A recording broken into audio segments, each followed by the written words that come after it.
All right, it's day 3 of my 30-day switch from Premiere Pro to Final Cut Pro. And it's something I gotta admit. Didn't think I was gonna say this early, but there are already 5 things that I like in Final Cut Pro more than I like in Premiere.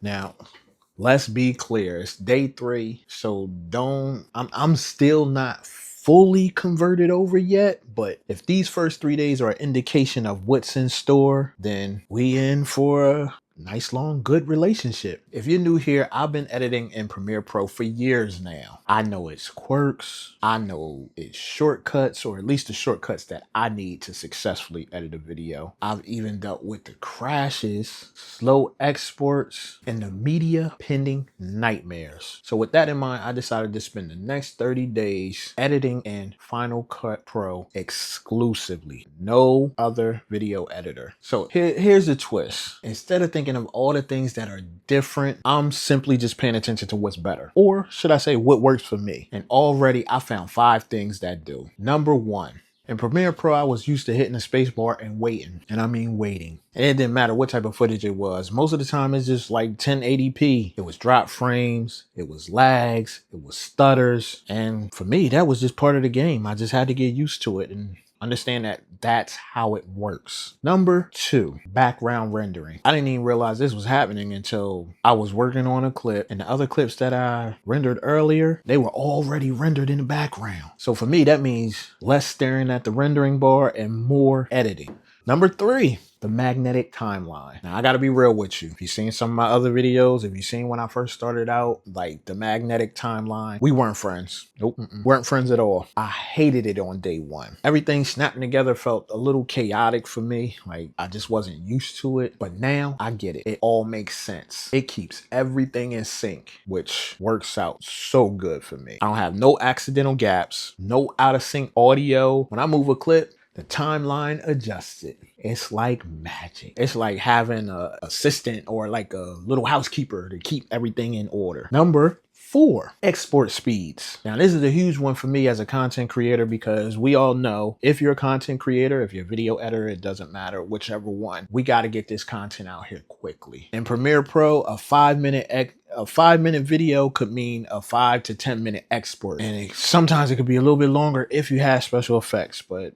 that's a whole nother story. But in Final Cut Pro, chances are you could get a 5-minute export in up to 90 seconds. I actually looked at the timeline and thought like something had to be, I don't know, something had to be crazy, but it was right. It was so fast, like quickly. And I don't know if it's because, like, I'm sure it has certain things that are involved in it. Like, obviously, you're using a Mac. Final Cut is made for Mac. But ultimately, like, it was just a fast, smooth process, something that I truly enjoyed and something that I really appreciate because when I'm trying to get content out as fast as possible, I need it to export as fast as possible. And being able to have it do this in less than the time of the video or whatever, like it's just good. It worked out well for me. Number 5, this one is how should I say, very, very important for me. I don't know about everyone else, but voice isolation. Typically when I'm recording, sometimes it's during the day, it may be outside and you got cars riding by, you got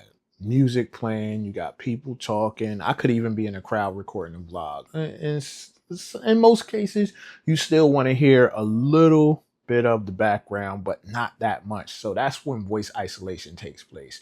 Now, specifically for me as a parent, my boys are in the background playing, laughing, talking, and I have a limited amount of time of when I can record content and record my videos. So sometimes I just gotta roll with it. But voice isolation makes everything, it's so dope. In Final Cut, you just check a box in the audio inspector and boom, the background noise is gone. My voice is in the front, no extra steps. Whereas if you were using Premiere Pro, and again, this could be something that changes or something that has changed, you had to use a third-party plugin, not with Final Cut Pro. One click, and there it is. Everything is done. So yeah, in 3 days, Final Cut Pro is already showing me things that I feel like are a breath of fresh air and things that I did not have or had to learn how to use after years of using Premiere Pro. Now, are there still things that I miss about Premiere Pro?